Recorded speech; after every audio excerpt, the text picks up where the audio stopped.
여러분 안녕하십니까? 참으로 좋은 날입니다. 하나님께서 영광으로 충만하게 채워주시기 바랍니다.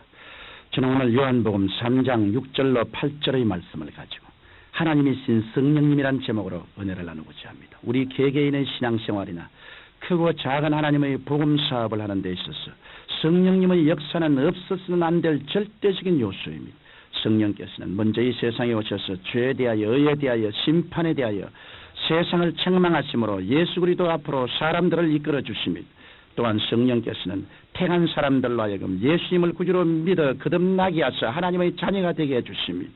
나아가서 성령께서는 예수님을 믿는 우리들에게 능력을 주셔서 하나님의 일꾼으로 일할 수 있게 도와주십니다. 우리가 성령으로 충만함을 받을 때 우리는 성령님의 권능을 받아서 마귀를 물리치고 하나님의 역사를 충만히 나타낼 수 있는 것입니다. 이와 같이 성령께서는 우리가 예수님을 믿기 전부터 예수님을 믿어 거듭난 이후 하나님의 자녀로서 성공적인 신앙생활을 하기까지 절대적인 힘으로 우리를 도와주십니다. 그러면 우리의 신앙생활의 처음과 나중에 되시는 그 놀라우신 은혜의 성령은 누구이실까요? 이러한 질문은 어떻게 생각해보면 이상스럽고 우스운 질문입니다. 왜냐하면 성령께서는 두말할 필요도 없이 하나님이시기 때문입니다.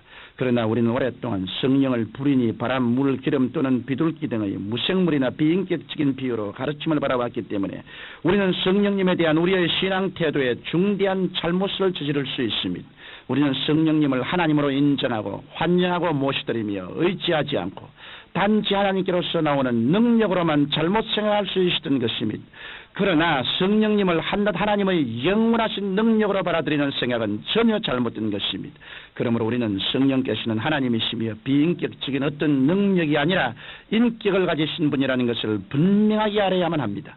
저는 이러한 사실을 여러분이 명백히 깨달을 수 있도록 오늘은 성령님은 하나님이시더라는 사실에 대하여 말씀드리겠습니다. 첫째로 성령께서 하나님이신 증거는 성경이 성령을 하나님이라고 부르고 있기 때문인 것입니다. 성경 사도행전 5장에 보면 아나니아와 삽비라에 대한 이야기가 기록되어 있습니다. 여기에서 아나니아라는 사람은 그 안에 삽비라와 더불어 소유를 팔아 그 값에서 얼마를 감추고 그 나머지 돈을 가지고 사도들 앞에 나와 마치 소유 전체의 값을 가져온 것처럼 가정하였습니다.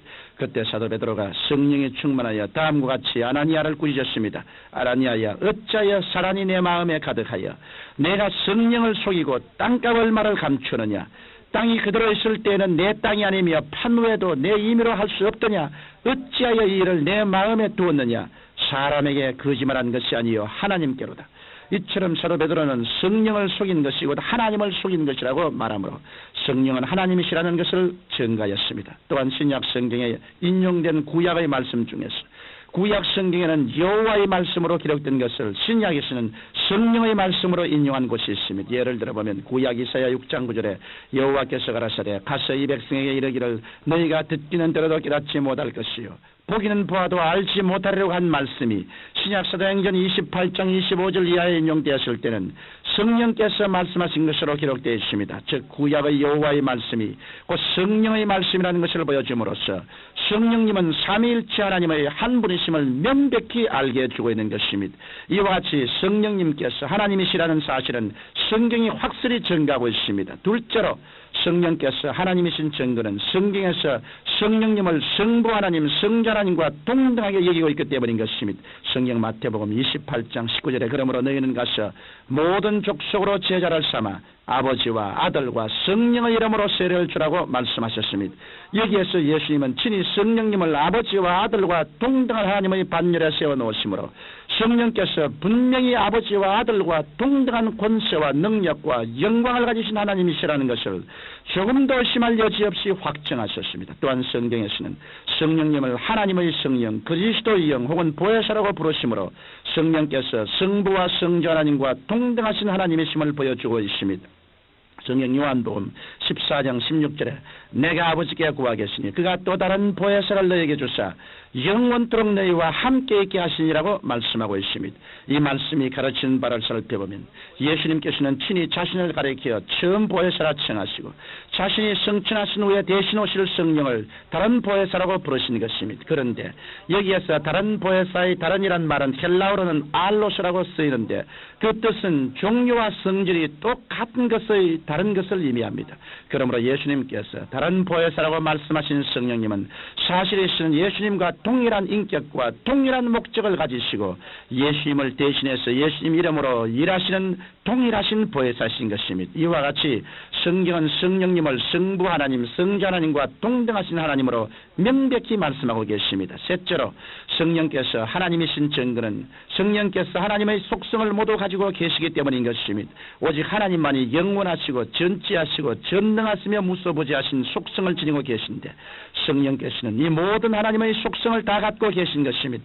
먼저 성령께서는 영원하십니다. 성경 히브리서 9장 14절에는 하물며 영원하신 성령으로 말미암아 흠이 없는 자기를 하나님께 드린 그리스도의 피가라고 말씀하시므로 성령님이 영원하신 것을 증거하고 있습니다. 또한 성령께서는 전지하십니다.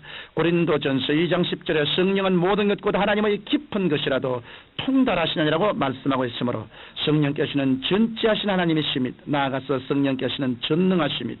누가복음 1장 35절에 성령이 내게 임하시고 지극히 높으신 이의 능력이 너를 덮으시니라고 기록되어 있습니다. 그러므로 성령에게는 능치물 하심이 전혀 없습니다. 마지막으로 성령께서는 무소부지하십니다. 성경 시편 139편 7절로 8절에는 내가 주의 신을 떠나 어디로 가며 주의 앞에서 어디로 피하리까? 내가 하늘에 올라갈지라도 거기 계시며 음부에 내 자리를 펼칠지라도 거기 계시나요라고 말씀하고 있습니다. 그러므로 성령께서는 무소부지하셔서 어디든지 계시는 하나님이신 것입니다.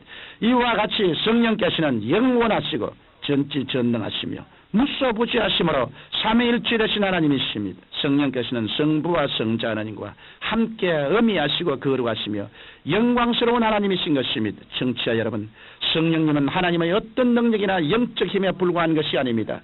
성령께서는 성부 하나님과 성자 하나님과 동등하신 분이시요 세세토록 찬양과 존귀와 영광을 받으실 삼위일체 되신 하나님이신 것입니다. 그러므로 여러분은 성령님을 하나님으로 인정하고 환영하고 모시드리며 믿고 의지하십시오. 여러분이 성령님을 바로 알고 올바른 관계를 맺게 될 때 성령께서는 하늘의 신령한 것과 땅의 기름진 것으로 여러분을 풍성하게 채워주실 것입니다. 하나님의 성령 없는 목회생활, 성령 없는 신앙생활인 것은 비 없는 구름이요 물 없는 우물이요 열매 없는 나무요 그리고 뿌리채 죽은 나무와 같습니다. 이와 같이 성령은 오늘날 우리 신앙생활에 절대적으로 필요한 제3위 하나님이신 것입니다.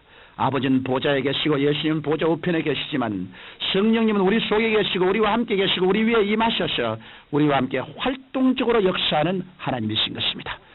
살아계신 하나님 우리 아버지, 우리 모두가 성령님의 은총을 힘입어 예수 믿게 되었사오니 성령님을 더욱 체험하고 깊이 알고 의지하게 도와주옵소서. 예수님 이름으로 기도드리옵나이다. 아멘.